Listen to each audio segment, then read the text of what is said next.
Okay, it is now 3 p.m. This is the launch of the final session, the final panel discussion in this lecture hall space. But that's not the end of the day. We still have another final and cumulative panel on the future of design thinking afterwards on the main stage. So also hope that everyone still has the energy to stay tuned. This next panel is called Social and Sustainable Innovation. Finally, a simple title for a panel. I like it. The panel is intended for everyone who is curious about impact. Impact is the big topic here. Social and sustainable innovation is a topic that should attain and attract us all and also concern us all. On this talk, we will have 3 different approaches and 3 different experiences represented by our experts on the panel. So this panel is also very special for me personally, actually, because yes, social innovation and the impact idea of design and design strategies is very core to my identity as a designer. So I'm very glad that this is happening today. And second of all, the moderator of this panel, who is a dear friend of mine and also a former colleague here at the HPI, who is currently in the program lead position in the School of Design Thinking programs. So for her, design thinking, Maria-José Juarez, for her, design thinking is a mindset that challenges competitive social behaviors and fosters teams, diversification, and collaboration. She's a design thinking specialist, a public policy enthusiast, a DJ, and many other things. The other panelists on this talk are Lisa Zoder, program manager at GIZ. She specializes in working with startups, innovation hubs, trade organizations, and is currently working on the Lab of Tomorrow for sustainable business creation. Leon Reiner, he's a founder and managing director of ImpAct Hub Berlin.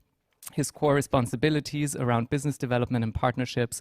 He has previously worked, among other things, for a consultancy in the social entrepreneurship sector and managed an incubator for social startups. And also Richard Perez, long time no see. We've already had the chance to say hello earlier. He is all the way here from South Africa. He's the founding director of the Hasso Plattner Institute School of Design Thinking at the University of Cape Town. And in the past, he worked as the director of, for example, the World Design Capital, where he had the unique experience of working to embed a culture of design-led innovation in a government and administration in Cape Town. So many words up front, but many more words and more intriguing words than only the career paths coming up now in the panel. So please, round of applause. All right, so welcome everyone. It's 3 p.m. I know you've spent a lot of time during the last 2 days, a lot of input. You might be a little bit tired. So I want to start this panel in the fashion of our programs here at D-School. So we tend to do warm-ups. And why do we do it? We do it to, get a little bit more energized, also to get to know each other a little bit better. So what I'm gonna ask everyone is, I am gonna say some statements, and if they resonate with you, what you have to do is basically stand up and shake your hands. Do like this. You have been shaking your hands a lot. So probably that is going to be good for you, all right? And you also, please, are so welcome to join. So the first thing I'm going to ask is about where you are located. So everyone who is located in Germany. So if you're located in Germany, stand up and move your hands. It's good for you. Yay! Okay, so I see a lot of people are based in this country, but of course we want to be diverse and we want to include people from all around the world. So everyone who's based in a country that is Germany, that is not Germany, but it's Europe. So if you are from another country that is not Germany, but okay, interesting. So a lot of people from Germany in here. And what about someone who is from another country that is not in the European continent? Okay, all right, so welcome. Thank you so much for being here with us today. We really appreciate you. All right, and because we want to talk a little bit about social and sustainable innovation, I also want to hear from you, everyone who is curious about this topic, the trend topic, social and sustainable innovation. So if you are curious, stand up and show your curiosity. Okay, seems like you're all very interested, because I am too, that's cool. All right, and then because I want to know a little bit more the audience that we have with us today, everyone who is a social entrepreneur. So if you define yourself as a social entrepreneur, welcome, thank you for being here. Okay, you too, very good. And last but not least, everyone who is looking forward to our panel today. So if you're looking forward to it, stand up. Okay, thank you for being honest. I also don't take it personal if you don't stand up. All right, so you see, with warm-ups, you tend to get to know each other a little bit better, and yeah, we kind of break the ice. Okay, so now that we have broken the ice, let's start. And I want to ask to all of you, if you want to, tell us, describe yourself. If you can describe yourself in terms of impact, how are you making an impact that is sustainable in your organization? Who wants to go first? I can break the ice. Thank you. Hey everyone, great to be here. Thanks for the invitation. My name is Leon, and my organization is the ImpAct Hub in Berlin, and we create impact. We create impact through empowering entrepreneurs to save the world or to build better futures, literally. Thank you for sharing. Would you like to go next, Lisa? Yes, of course. Hi, I'm Lisa. I work for GIZ and more precisely in the Lab of Tomorrow team. And in the Lab of Tomorrow, what we do is quite similar. We bring entrepreneurs, we bring companies together from a developing country and also from European countries, and then we make them, and then we bring them together so that they can work with design thinking, get to know each other, and then found venture teams who will then solve like a development challenge in the respective country. And so in this sense, they create impact that can be on very different levels, from fighting poverty to creating access to medicines, whatever. So we're really more of an enabler to make this happen. Thank you so much for sharing. Now, Richard. Yeah, I think we refer to ourselves as a startup inside a bureaucracy. University of Cape Town is our academic host, but we are funded by the Hasso Plattner Foundation, so it's external funding. And our mission or our brief is to disrupt and start to bring in more of a human-centered approach across all the disciplines inside the university. And so the impact that we really want to have is really to touch on every student that comes through the university. But of course, it's what is the timescale one's looking at? Because the students come through, they study in a specific degree or discipline. They didn't go to university to study design thinking. So really for us, we're still discovering where I think most of our impact can be, but it's a great opportunity to have access to all those young minds and to be able to at least expose them to a different way of thinking early on in their careers. And then when they go out into whatever disciplines, companies, startups, hopefully they'll take a little bit of this human-centered design with them. Wow, thank you so much for sharing, all of you. And now that you heard from all of you, I want to also dive deeper into the €1 million question, which is about measurement. But I don't want to get too technical here. I rather want the audience, to have best practices on how do you measure impact, and maybe not too like quantitative approach, but rather which factors do you take into consideration to assess impact? So maybe we start with you, Leon, again. Sure. Yeah, it's a great question. I think it is the $1 million question. First, some practical things, and then maybe something to also consider. So very practically, I mean, as Impact Hub, we have two main business lines, which is one, co-working. So there's about 100 Impact Hubs around the world. I run the one here in Berlin. So we have about 450 members, and basically when they apply to become a member, you actually have to apply. And we just ask them about what their intention is. And by asking them about this intention, we learn, do they have skills they want to put to work for impact, or are they already like having an organization or building an organization that's intended to create impact. And I think that's our first filter. So just based on our experience, the experience of our team, we try to assess. And it's a very obviously a very subjective assessment. And then on the other side, we create programs, accelerators, incubators, and we try to build ecosystems that help entrepreneurs, impact entrepreneurs succeed. And there we go a bit deeper. So the startups that we take into these programs, we basically have a guided set of questions and indicators. But ultimately it boils down to, in the field of impact you're active in, do you already have an idea of how you're going to measure it? Because it's so diverse. So if you're in education, it's very different than being in kind of climate from being in circular economy. You have to measure very different things. So we ask them about their plan on how to measure and what their growth path regarding that measurement will be. And if they can convince us that there is a good strategy, I think then that's our indicator at the moment, but it's definitely something we're trying to advance in. Maybe one kind of more academic comment. It's really interesting to look at other concepts that have found their way into being, like risk, like looking at into other fields to learn about how impact can become more of a objective measurement than the subjectiveness that I have been referring to right now. But that's maybe for later. How about you guys?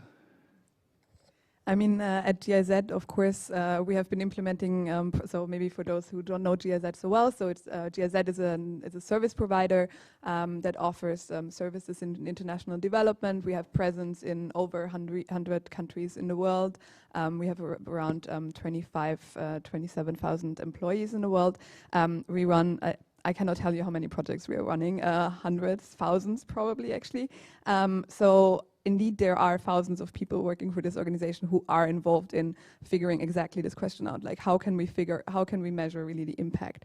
There are some, so we implement these projects mainly for the German government, the German Ministry for Economic Cooperation and Development, but also the European Union. And so, of course, a lot of questions about how can we measure our impact come from there, right? So there's tendencies about using like indicators that are more standardized so that actually you can compare what a project is doing in one country and what a project is doing in another country. So, of course, there are all these tendencies. However, I think when I now break it down really to what we are doing at the Lab of Tomorrow, we're having the same problem. Because usually if you have a classical GIZ project, you would be working with SMEs, so you could have an indicator that measures how SMEs were supported or how they managed to put the skills they learned into practice.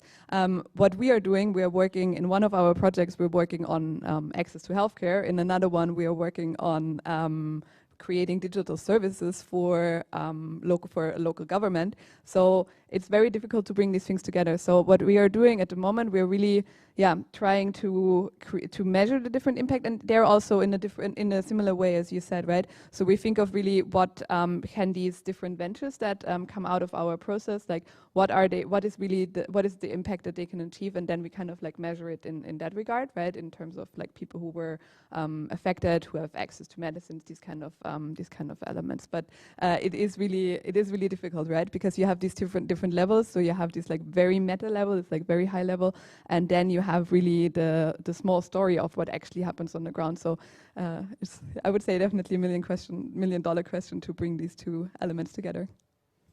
I guess the audience is looking for a definitive answer, but I'm just going to add to the grayness. So when we started as the D-School, it was an experiment, really. There's what I often call sort of patient funding, sort of, here's some funding, here's a bit of an idea, let's see where we go, without any pressure on the need to measure impact. And I think what that enables you to do is go out and explore and kind of start to discover where you possibly could have impact or where you could add value into an ecosystem. I think if we had started at the beginning with a very specific sort of targets of this is what you need to achieve in X number of years, we would have lost the DNA of what we're trying to do. But of course, with time, that impact question starts to creep in from the various funders, because at some point, they want to know what difference are we making. And I'm, we're in the same camp at the moment in the sense of what exactly is it that we want to measure? What's the time frame that we want to measure it over? There are the short-term measurements that one can have around how many people have come through, for in our case, a D-School, or how many projects we've been involved in, what the alumni are doing out there, so we can sort of report on all of those. But is it actually shifting the needle? And what needle are we actually trying to shift? Those aren't answers that we have, but yet we're starting to shift into that, I think, that mode of thinking of we need to have impact, absolutely. I think we need to be careful of what time period we expect that impact to have, but at the same time not lose the DNA of being experimental and discovering. And if we feel that that's not working, we need to have the agility to try something else.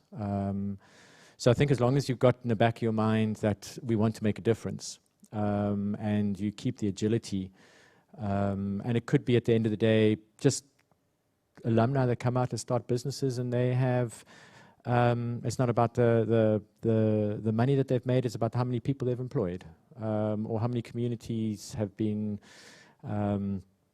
touched with a slightly different way of thinking. So we measure along the way, but I think for us it's emerging as well.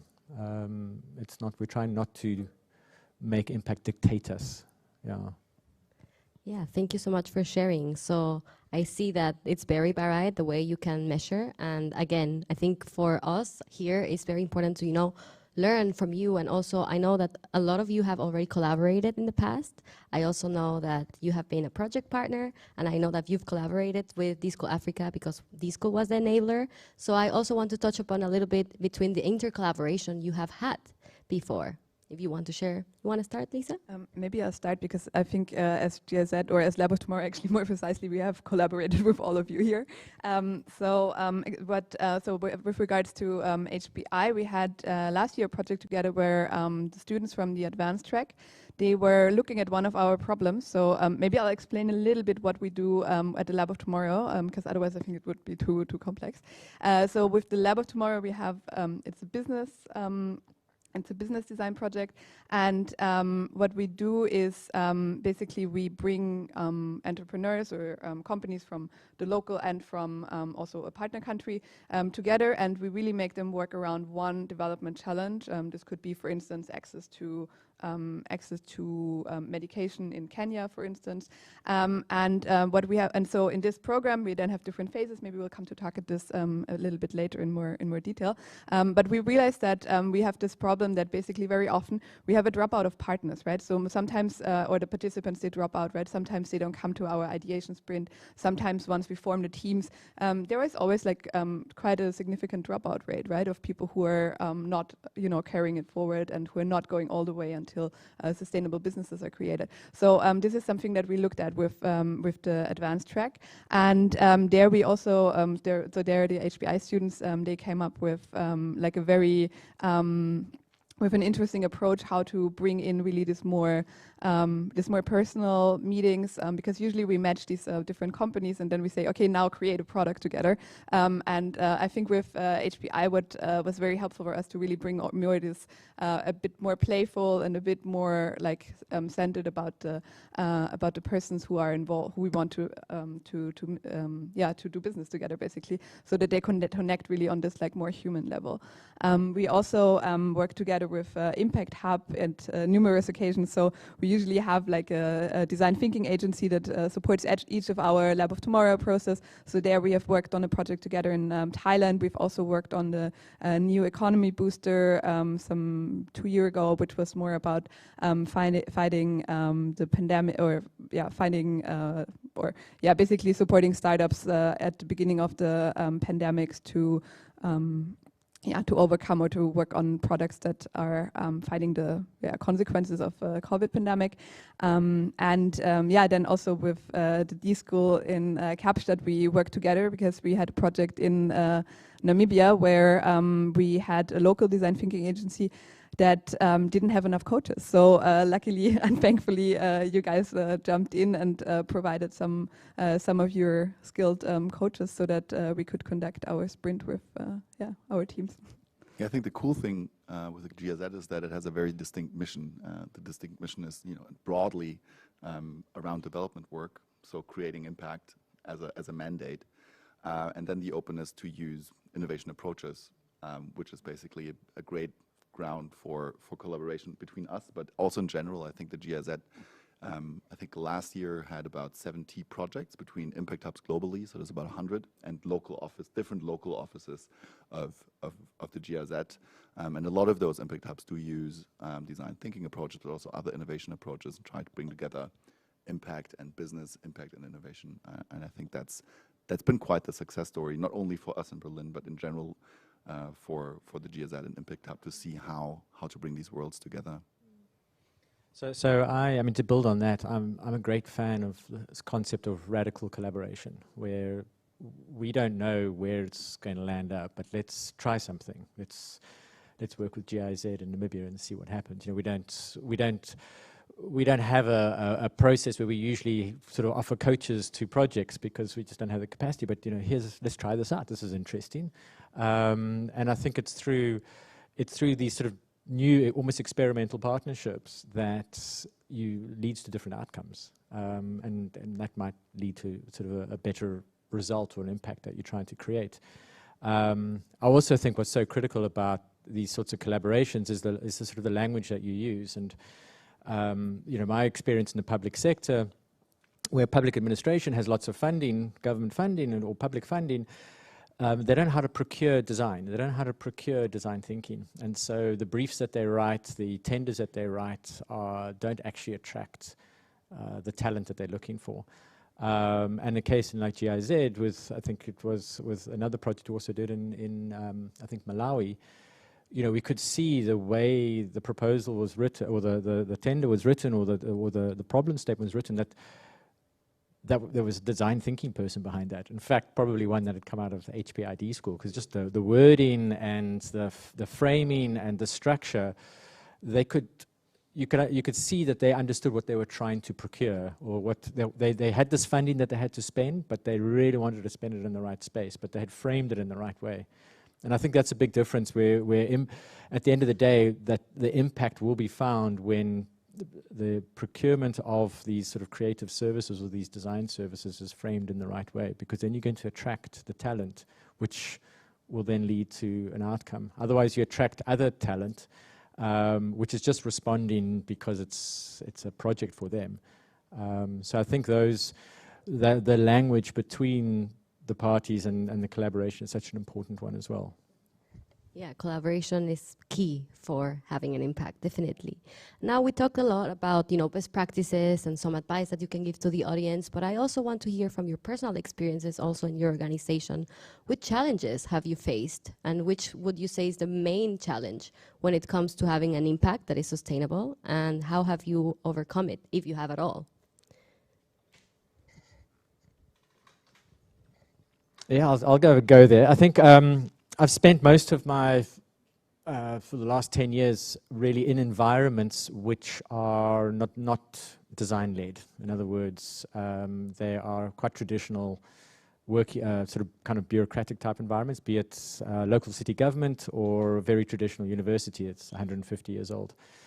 And I think the opportunity is to embed yourself sort of behind these what I call enemy lines, to actually be one of them, as opposed to be on the outside. So within that space, what you've got to be so careful of is that you're operating inside an existing system, a very traditional system. And you've got to respect that system. But yet you need to disrupt it. And so it's how you balance the work that you do so that you disrupt enough, but not too much, because as soon as you disrupt too much, you get rejected. So I think a lot of the sort of successes that we look for within an organization like that is not to be that radical disruptor, but rather to be that sort of strategic nudger within the organizations, whether it's at a political level, a leadership level, or at a project level. But just making sure that you are creating enough curiosity to get people to start to change their minds. So I think a lot of the successes vary from just communicating at the right level to get in the right political buy-in. And then obviously most important is the projects to a tangible outcomes, because that's what a lot of people base the value at, is when they can touch and feel something. Yeah, maybe I'll continue because and continue what you said earlier, right? This whole idea of basically different, having different mindsets. And I think this is something that we at the Lab of Tomorrow face very often, right? So we've developed this methodology that really builds on design thinking, that is something new, that says, hey, let's really work, let's not just work a little bit with the private sector, but let's actually let the private sector do things that have an impact. And we are just this really enabler, yeah? We do something different than what we do in a classical GIZ project, where we would do the capacity building for civil servants, for instance. And I think a lot of this is really kind of like this, so I think one of our main struggles or something, it's really difficult for even for projects within GIZ to understand what we actually want to what we want to achieve, right? Because this logic of, okay, we will work in a very different way than how things have been done for I don't know how many years, is something that is it's difficult to change this mindset, right? And I mean, not only with our colleagues internally, but the same also applies when we work with even when we work with like design thinking agencies on the ground to implement a project. You bring so many different perspectives on, right? Like they might come from design thinking, but not really having worked on complex and bigger projects that really work with societal issues, but maybe they have been more in the product design, right? So so a lot of people come together with very different mindsets, with very different ideas, and this kind of whole bringing everyone, convincing them about what we're doing here, or even establishing principles of like co-creation. This is something so many people are not used to in our partner countries, right? In very hierarchical structures. This is something that is really like, why would they co-create, right? So I think this is, but I think this is also, so I think for us it's beginning, especially at the beginning, right? This whole work of convincing them to also start a process where the outcome is uncertain, right? Because very often we work towards our project goals, right? So we promised our ministry that we would create so and so many jobs, but if we engage in this design thinking project now, maybe the outcome might not be jobs, it might be something else, right? So I think this whole really open-mindedness is something that, yeah, I mean, we're really out to change, and this is something that, yeah, takes a lot of convincing, but I think at this moment we have also enough of like best cases, yeah, and convincing material. Yeah, it's really interesting because as ImpAct Hub we work with partners like the GIZ, and it's oftentimes more about change in existing systems. But on the other hand, we work strongly with startups and with entrepreneurs, which obviously means that they're basically creating a new system, which is their company. And we thought the past years very strongly about, okay, if we want to create this impact of helping build innovative solutions in these different systems, like what actually unites them? Like what is the thing where there's an overlap? And ultimately, it's about, you know, impact is nothing else than creating value if you want it to last.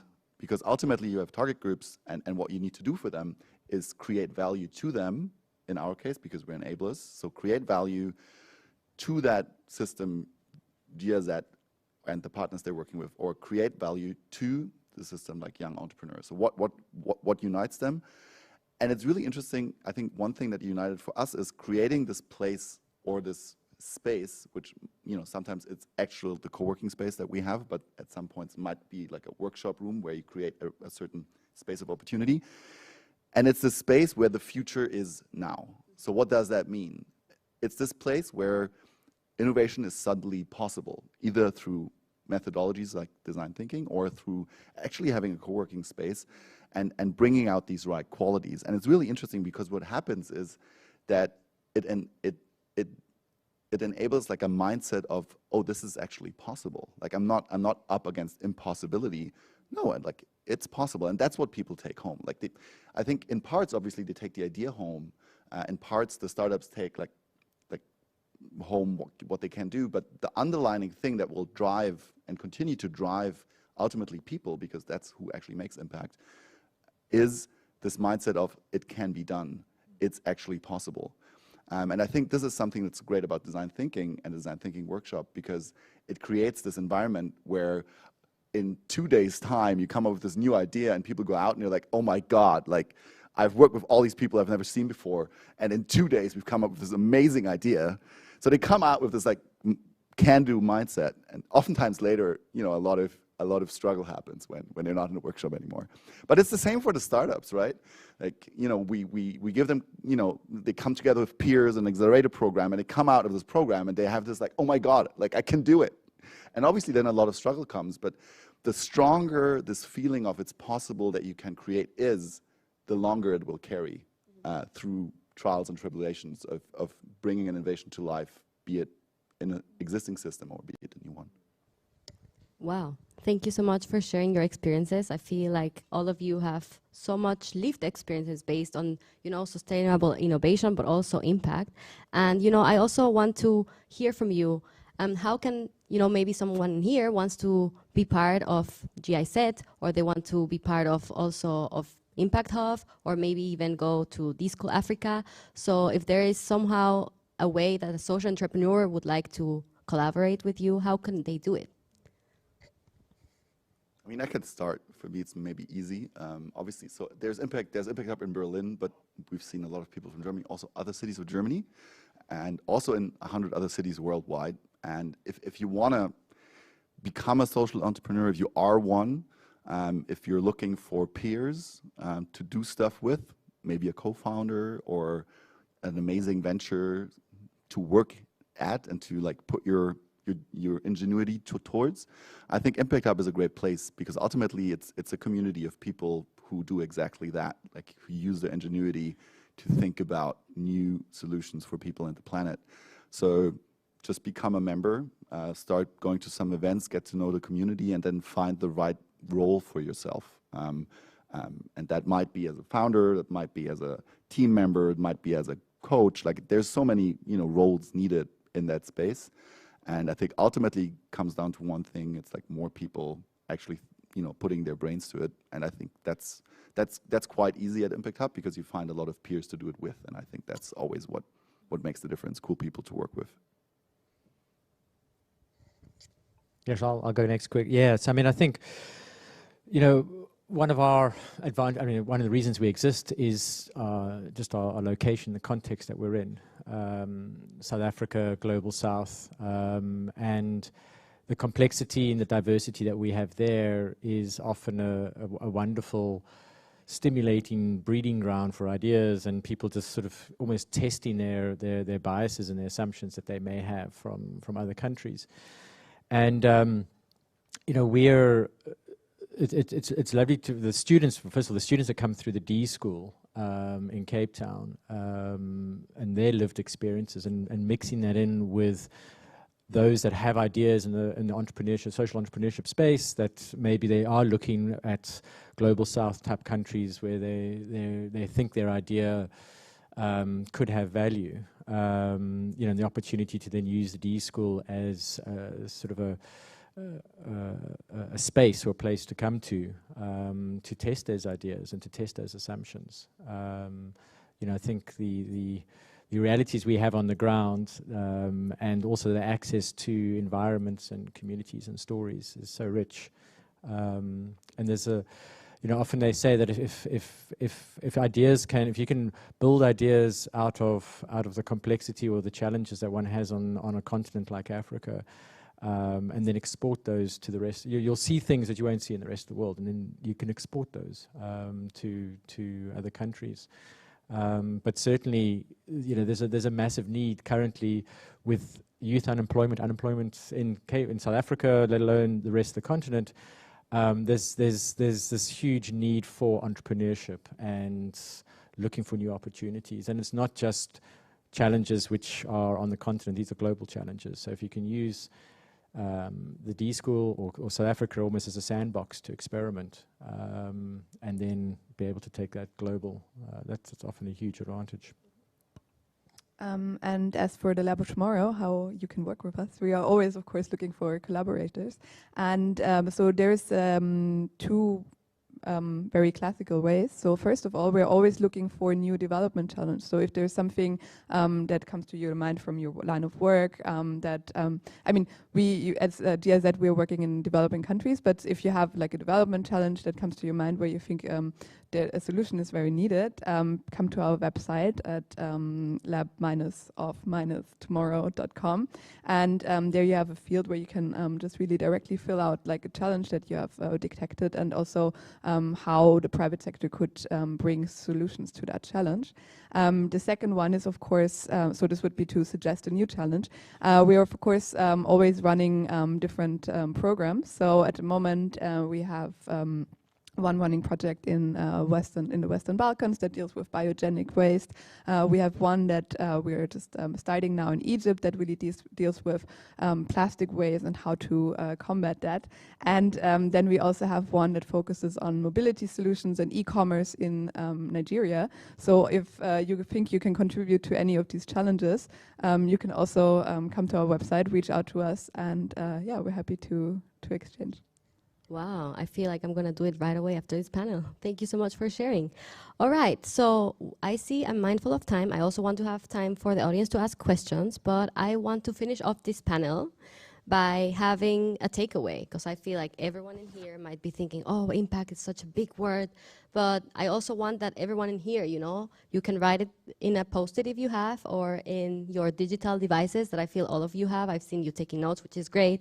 So yeah, think for yourself. If there is one thing that you think you can measure in your workplace to assess impact, what would it be? And you don't have to share it. It's more for your own self as a takeaway of this talk. I also have post-its for you. I know you are measuring it already, but maybe after this talk you have some inspiration.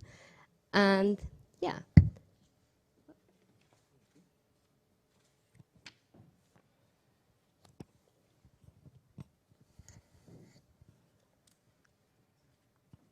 All right, so I see people writing, which is great.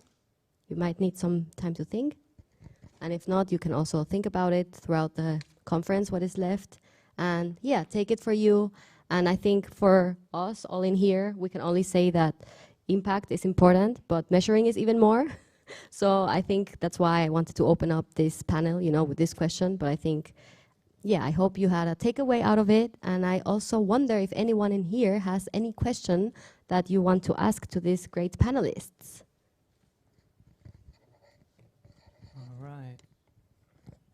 We see 2 hands raised. Hello. Hi. Yes, I have a question. So I'm a social entrepreneur, but there's been a bit of a sort of a debate between social entrepreneurship and impact entrepreneurship. Can you hear me? Oh, can you hear me? Yeah, better. Okay. So I would like to ask the panelists, thank you for that wonderful discussion that we've been having. I would like to know from you guys as panelists, like, what is your understanding or definition between social entrepreneurship and impact entrepreneurship, or where is the synergy between the two? Thank you. So the difference between impact entrepreneur and social entrepreneur? Yes. Yeah, maybe a bit, but I really think it doesn't matter. Honestly, I think it's a waste of your time to think about it. It's a waste of your time and energy. I think you should just go and do it. It doesn't matter how it's called. You can also just call yourself an entrepreneur, and I would just love actually a future where you just talk about entrepreneurs and you know, creating impact is just a given. So really, I don't think it's a valuable use of your time to think about what you are. I think it defines and shows yourself to everyone in the solution that you're building and making it successful. I think that's the best thing. Yeah, I'm going to add to that as well. I think, you know, at the end of the day, it's about entrepreneurship, and I think we're caught in a bit of a phase at the moment where people are trying to put lots of labels on things, and it's either one or the other, and people get confused. You know, am I doing this or am I doing that? But at the end of the day, it's actually doing the same thing, as Leon mentioned, and in some ways, it must, you know, the concept of sustainability, the concept of being socially mindful of what you're doing, the concept of the impact must just be part of the DNA. It must be part of your purpose. And in fact, every project should be a socially focused project. It should have impact. It should have sustainability sort of hardwired into it. I think maybe 5, 6, 7, maybe 10 years ago, it wasn't their center, so one had to fly that flag.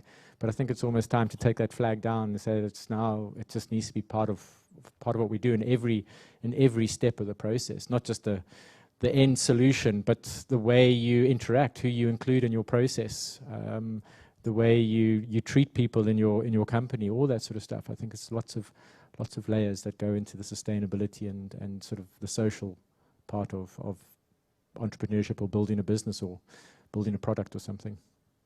Yeah, I would just argue in the same direction, right? For us, in the case of our project, what if the end result is a new startup, if the end result is a joint venture between two existing companies or a product that is integrated into one of the companies that participates in our project, this is not really what matters to us, right?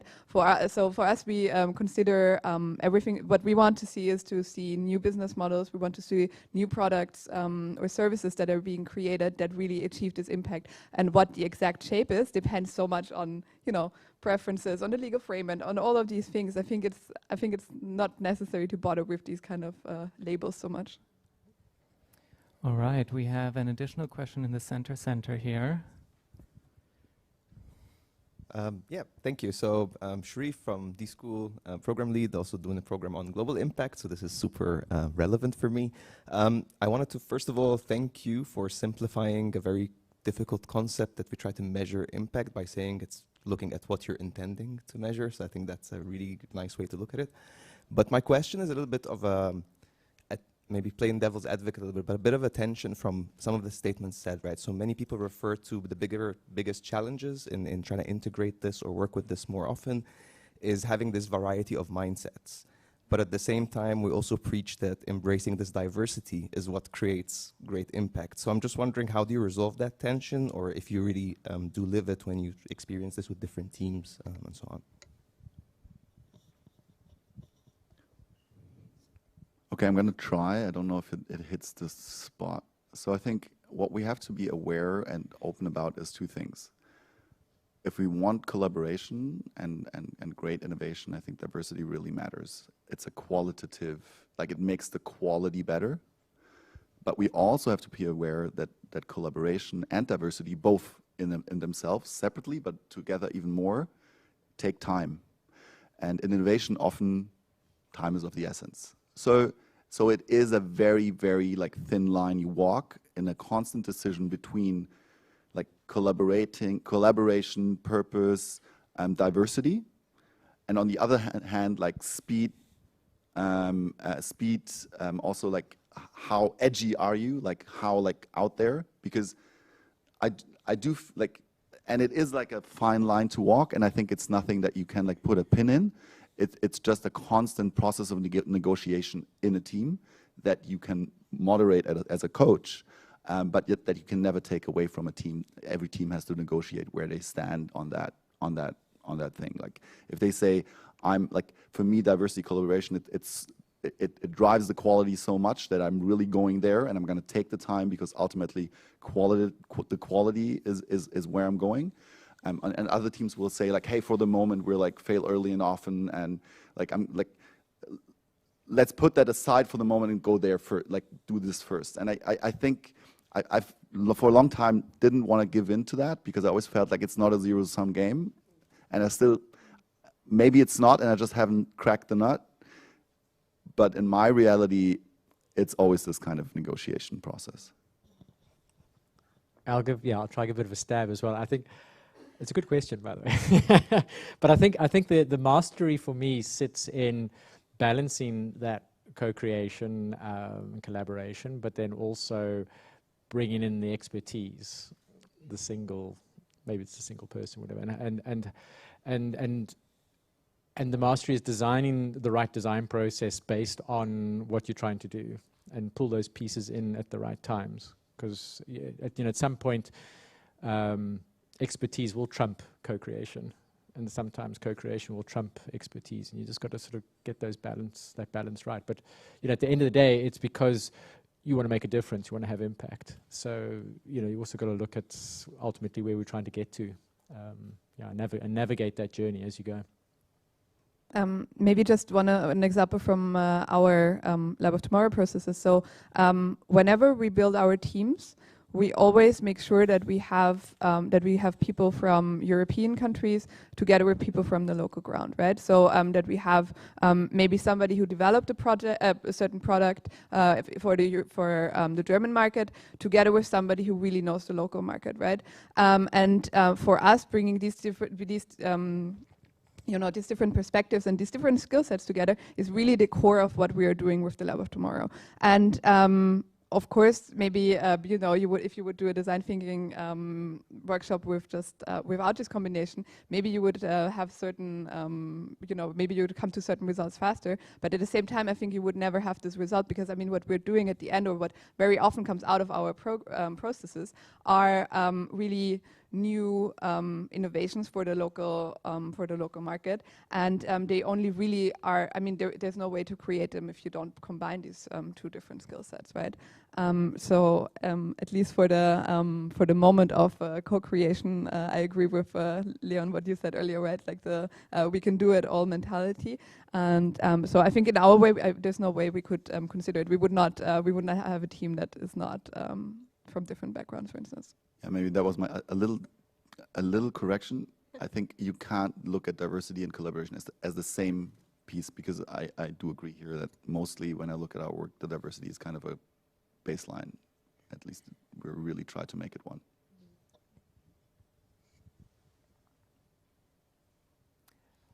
Okay, we have 2 more raised hands on the left side. Let's go with the top left from my side. Yeah.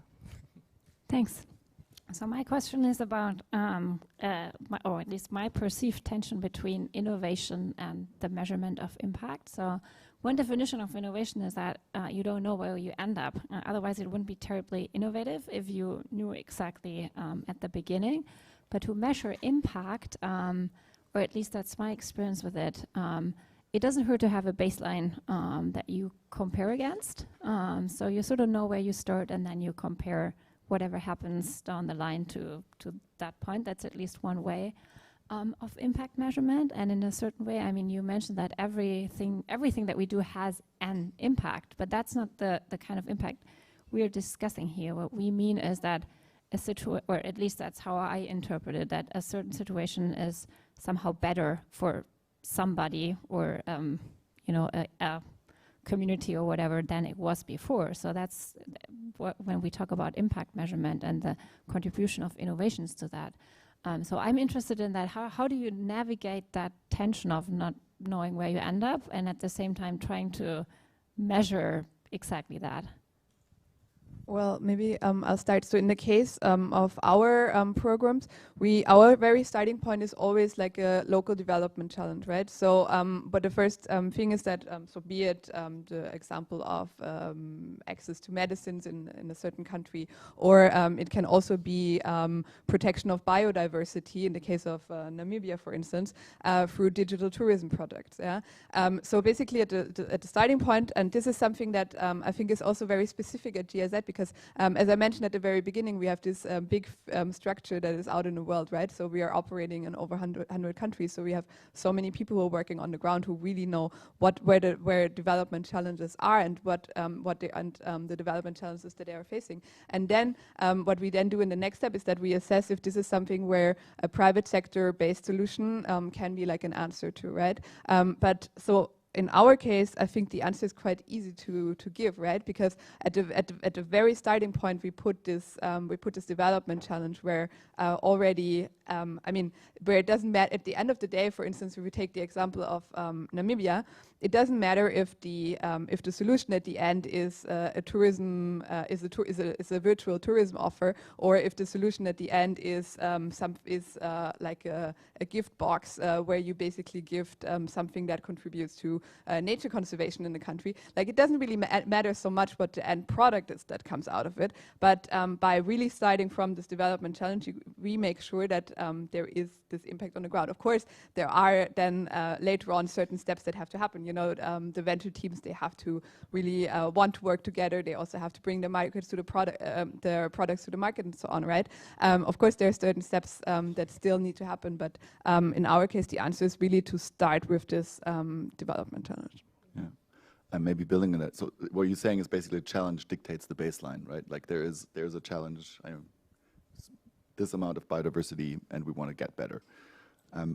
Maybe for me, because I know that you also work with startups, I think the interesting question is, or the answer is really tough, because it's with a startup in an early stage, you just cannot measure impact. It's easy as that. You just can't. All you can do is look at the baseline and talk about intentionality. That's what you can do. And then you can measure people against their goals, their milestones, right? And you can see, can they make their intention happen? I think that's what we try to do. That's even very hard. But the tough answer is, in an early stage, you just can't. It's easy as that. So we are at 3:50 p.m. right now. I think we do have a couple of minutes left, correct? Because I also want to bring in a question, or let's say a little bit of a provocation, because what I'm feeling and sensing whenever we talk about, yes, social innovation, yeah, impact, we immediately divert all of our thinking only always into positive measurements of positive impact, of the hopefully better developments. But can you share anything about, measuring the actual unintended consequences of things that are happening, or the bad examples and the negative impact that could also happen through, especially when we talk about, cross-continental and international impact work? I'll give a quick stab. Yeah, so I think certainly with my time in the public sector, so in South Africa and in Cape Town, we have, there's a huge divide, and obviously we have very affluent areas, and we have these sort of squatter type camps, these very informal settlements, and so as part of the municipality, they would want to go in and do research in these informal settlements to understand the challenges, to come up with better products and services. And they would often partner a lot with academic institutions to bring in that research capability. And what happened over a period of time, the communities just felt that they were getting over-researched. These people were just coming in on waves after waves of PhD students, and they finished their PhD in the next wave. And eventually they actually just said, no more people. We're not interested in people coming in and asking us questions anymore, because we're not seeing any impact. We're not seeing any change. And that makes it really difficult when you really do want to make a change, when you really perhaps have got the process right. So yeah, I mean, there's an example where the all good intentions, but actually the environment that you've gone into has rejected you because they're just not feeling any change. Maybe I would continue here. So I would say in our case, because so basically we developed this design thinking process where basically, we match these entrepreneurs and businesses to come up with new solutions. And I would say what happens still in quite a big number of cases is that basically the impact is just not there because the whole project doesn't run, right? I think this, and I mean, this is also what we worked on partially with the HPI students, right? This whole question about dropout, how can we really ensure that the people who are part of these programs that, take a lot of time to conceptualize, to, develop so that they really actually, become these entrepreneurs and really build these impact ventures. So I think in our case, this would be really something that we are still struggling with, right? How can we increase our success rate of really ventures that come to the market?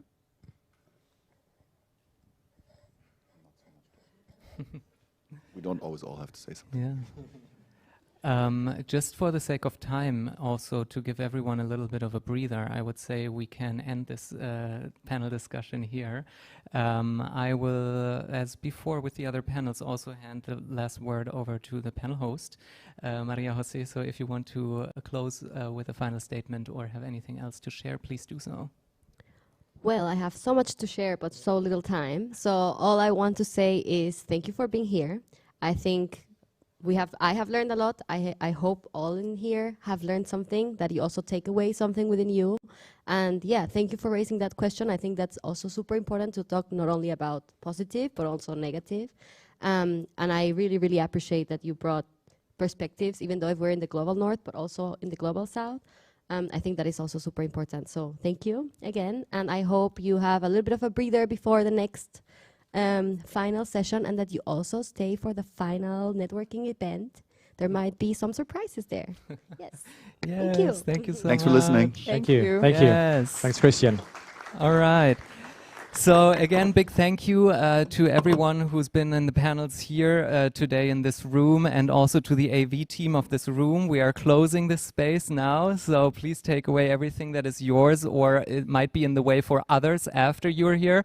And we have until 4:10, 10 past 4, for the beginning of the final session, The Future of Design Thinking, on the main stage.